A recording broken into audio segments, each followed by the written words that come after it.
Hello guys, most welcome. हम कर रहे हैं फाइनेंशियल मैनेजमेंट। फाइनेंशियल मैनेजमेंट में हमारा चैप्टर चल रहा है डिविडेंड डिसीजन।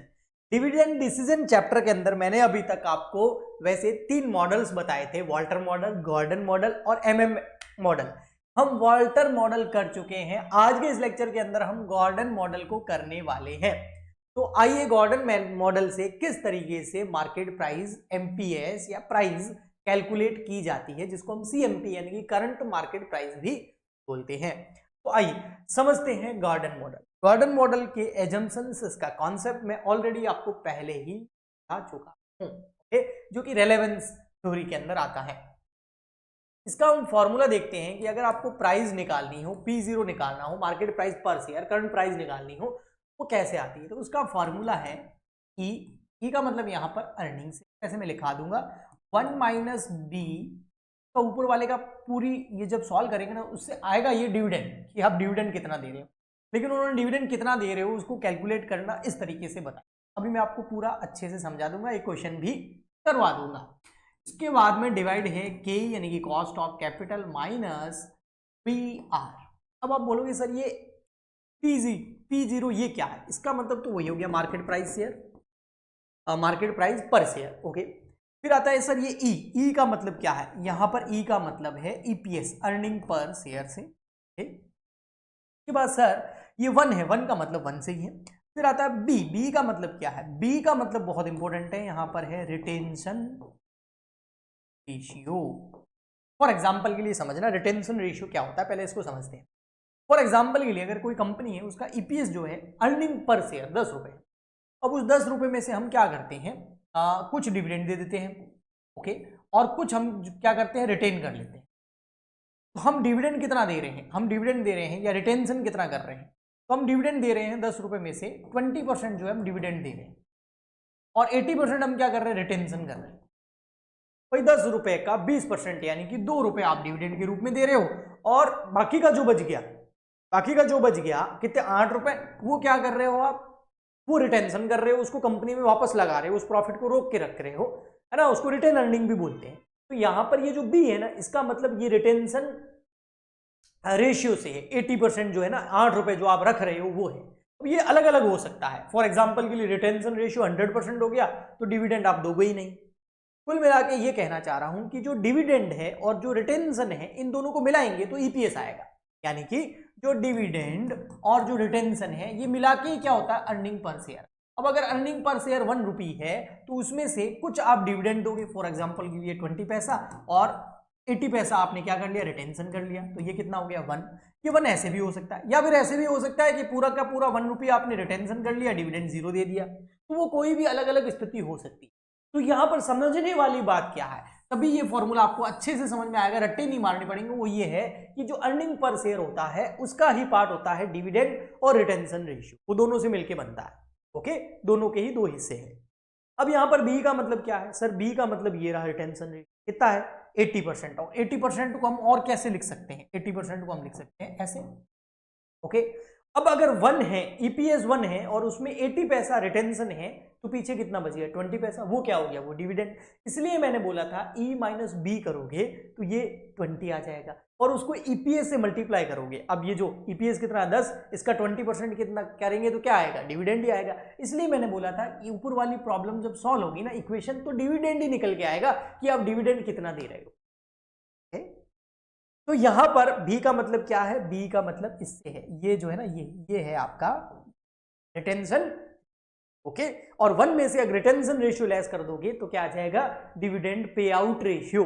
ओके, तो इसीलिए रिटेंशन रेशियो को जो है हम रिटेंशन रेशियो में से 1 में से रिटेंशन रेशियो लेस कर देंगे तो हमारे पास डिविडेंड कितना पे कर रहे हैं वो भी आ जाएगा। ओके, फिर सिंपल है बहुत। यहां पर ये है के का मतलब आपको बताइए, कॉस्ट ऑफ इक्विटी या कॉस्ट ऑफ कैपिटल, क्वेश्चन में हमको गिवन होगा। फिर आता है आपका वापस बी का मतलब रिटेंशन रेशियो। फिर आता है आर का मतलब क्या है, आर का मतलब वही IRR, internal rate of, okay, या rate of retained earning. Okay, ठीक। फिर अगर सर ये बी और आर, ये जो बी है और ये आर है, अगर ये दोनों मल्टीप्लाई करने के बाद में दे रखा है तो उसको हम जी बोलेंगे, यानी कि उसको हम ग्रोथ रेट बोलेंगे।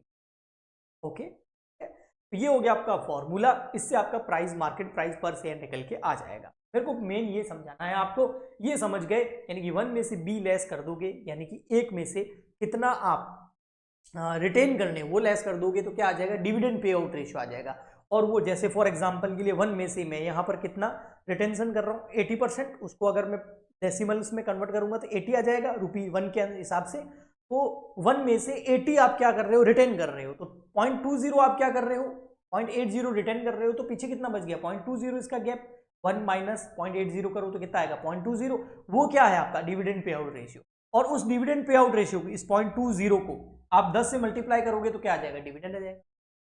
ईपीएस में से इतना आप डिविडेंड दे रहे। तो ये पूरा जो इक्वेशन है मेन इस पे फोकस करो, यहां कैलकुलेट क्या होगा कि डिविडेंड कैलकुलेट होगा कि पर शेयर डिविडेंड कितना। ठीक है, आइए अब मैं आपको कराता हूं क्वेश्चन। यहां पर क्वेश्चन लिखा हुआ है, ये मैंने ICI institute of chartered accountant of India के सीए इंटर के सिलेबस से लिया है, वहां पर फाइनेंशियल मैनेजमेंट के अच्छे क्वेश्चंस दे रखे हैं। तो यहाँ पर नेट प्रॉफिट दे रखा है आपको 30 लाख रुपीज का, 12% प्रेफरेंस शेयर कैपिटल दे रखी है 1 करोड़ की, नंबर ऑफ इक्विटी शेयर दे रखे हैं 3 लाख रुपीज की, के दे रखा आपको 16%, आईआरआर आपको 20% दे रखा है। कैलकुलेट क्या करना है, प्राइस पर शेयर P0 आपको कैलकुलेट करना है using Gordon model, Gordon model को यूज करना है if dividend pay out ratio is 25%। अब डिविडेंड पे आउट रेशियो अगर 25% है बेटा, तो रिटेंशन रेशियो कितना होगा, 100 है, उसमें से 25 डिविडेंड दे रहे हो तो कितना रोक लिया 75%, तो बी कितना आ जाएगा 75। यहां से आप समझ सकते हो ना, अगर डिविडेंड पे आउट रेशियो ये है, ये लिखा हुआ भी है DPR, dividend pay out ratio ये है, तो आपका फिर आर यानी कि रिटेंशन रेशियो कितना होगा, है ना, बी सॉरी आर बी, तो आपका बी यानी कि रिटेंशन रेशियो कितना होगा। अगर डिविडेंड आपका 25% है तो आपने रिटेन कितना किया होगा, रिटेन किया होगा आपने, यानी कि रिटेंशन रेशियो यानी कि बी आपका हो जाएगा 75%। अगर आपने डिविडेंड दिया 50% तो फिर रोका कितना होगा पैसा, यानी कि बी कितना आ गया 50%। अगर आपने डिविडेंड दे दिया 100% तो आपका रिटेंशन कितना हुआ होगा 0%, कुछ भी नहीं, पूरा का पूरा डिविडेंड दे दिया, आ गया। ओके, चलिए अब हम करते हैं इस क्वेश्चन को और हम प्राइस पर शेयर निकालते हैं। हमारे सामने यहाँ पर फर्स्ट सिचुएशन के अंदर डिविडेंड पे आउट रेशियो 25% है और बी यानी कि रिटेंशन रेशियो 75% है। ओके, बाकी हमको ईपीएस चाहिएगा, तो ईपीएस हमको कैलकुलेट करना होगा, मैं इधर कैलकुलेट कर लेता हूँ। ईपीएस में क्या होता है, आपको ईबीआईटी लेना होता है, earning before interest and tax, वो ये रही आपकी नेट प्रॉफिट, कितना दे रखा है 30 लाख, इसमें से आप लेस करते हैं इंटरेस्ट, क्वेश्चन में कहीं भी लोन या डिबेंचर का अमाउंट नहीं दे रखा है, आ जाएगा ईबीटी। क्वेश्चन में कहीं भी आपको टैक्स रेट भी नहीं दे रखी है, अगर होती तो मैं लेस कर देता, वापस आपका ईएटी आ गया। इसमें से सबसे पहले प्रेफरेंस शेयर को डिविडेंड देते हैं, ये फॉर्मेट तो मैं कई बार बनवा चुका हूँ है ना पिछले लेक्चर्स के अंदर। इसमें से हम प्रेफरेंस डिविडेंड दे देंगे।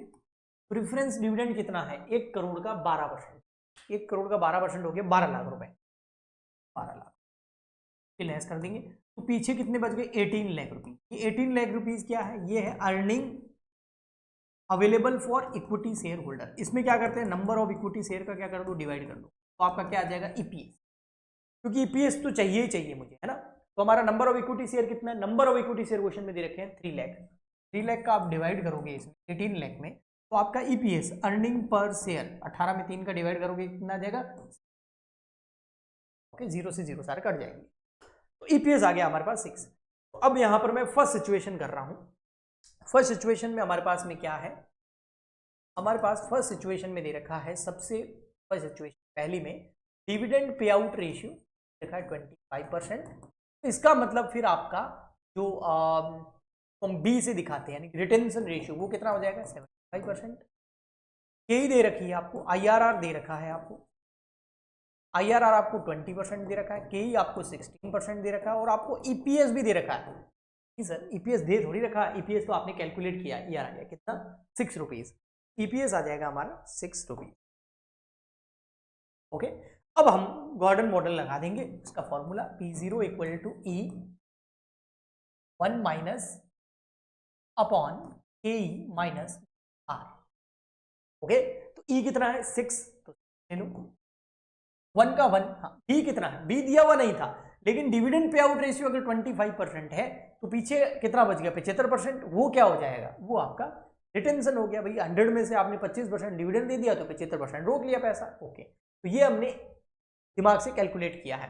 तो ओके, तो माइनस कर देंगे, 0.75 लिखेंगे, क्योंकि 75% को आप ऐसे लिख सकते हो या फिर ऐसे लिख सकते हो, या इसको सॉल्व करोगे तो ऐसे भी लिख सकते हो। 0.75 ले लिया मैंने, इधर में डिवाइड कर दिया के का। के कितना है आपका 16%, 0.16, और फिर माइनस करना है b इंटू आर। बी क्या है, बी है आपका 0.75, और आर क्या है, आर है आपका इंटरनल रेट ऑफ रिटर्न, वो है 20%। आप क्या करोगे, 0.20 का कर दो 0.75। अब इसको सॉल्व करते हैं। अब आप 6 का कर दो 25%, 1 में से 75 चला जाएगा तो 6 और ब्रैकेट में बच जाएगा 0.25, और 25% हम क्या दे रहे हैं, डिविडेंड। 25% क्या दे रहे हैं, डिविडेंड। तो 6 का 25, 6 क्या है, ईपीएस। तो ईपीएस में से हम डिविडेंड देते हैं कितना, 25%, 1.5। ओके, नीचे वाला ये 0.16 ही रहेगा। ये इसको करो 0.20 मल्टीप्लाई 0.75, तो ये आ जाएगा 0.20 मल्टीप्लाई 0.75, 0.15। अब इसको फर्दर आगे सॉल्व करेंगे तो 6 को मल्टीप्लाई करेंगे 0.25 से, तो ये आ जाएगा आपका 1.5, और 0.16 माइनस 0.15, 16 माइनस 0.15 तो आ जाएगा 0.01। अब इसको सॉल्व करो, 1.5 डिवाइड बाय 0.01 आ जाएगा 150। मार्केट प्राइस क्या हो गई, किस केस की, इस केस की फर्स्ट सिचुएशन। कौन सी फर्स्ट सिचुएशन, ये वाली। इस सिचुएशन की मार्केट प्राइस हमने निकाल दी, कितनी आ रही है, P150। इसकी मैं बता देता हूं, ये आंसर है आपका। अब आपको ये होमवर्क करना है, ये वाला भी। जब आपका डिविडेंड पे आउट रेशियो 50% और बी यानी कि रिटेंशन रेशियो भी 50%, ये भी आपको करना है होमवर्क। आपका डिविडेंड पे आउट रेशियो 100% और आपका डिविडेंड रिटेंशन रेशियो 0%। अब इस केस में आपका आएगा कितना आंसर, वो मैं आपको बता देता हूँ। एक तो आ जाएगा ये आपका 50 रुपीज, और ये 37.5 कुछ आएगा। ओके, ठीक है, तो ये आपका आंसर आएगा। इन दोनों को आप होमवर्क करना, अगर ये आंसर आ रहा है तो इसका मतलब आप करना सीखे हैं। तो इसी के साथ में ये हमारा छोटा सा था Gordon approach model dividend decision के अंदर। फिर हम एमएम अप्रोच करेंगे नेक्स्ट लेक्चर में। आई होप आपको अच्छे से समझ में आ रहा होगा। मिलते हैं नेक्स्ट लेक्चर में। प्लीज ज़्यादा से ज़्यादा लाइक करें, शेयर करें, सब्सक्राइब करें, सपोर्ट करें। मिलते हैं नेक्स्ट लेक्चर में। आज के लिए इतना ही, गुड बाय, थैंक यू।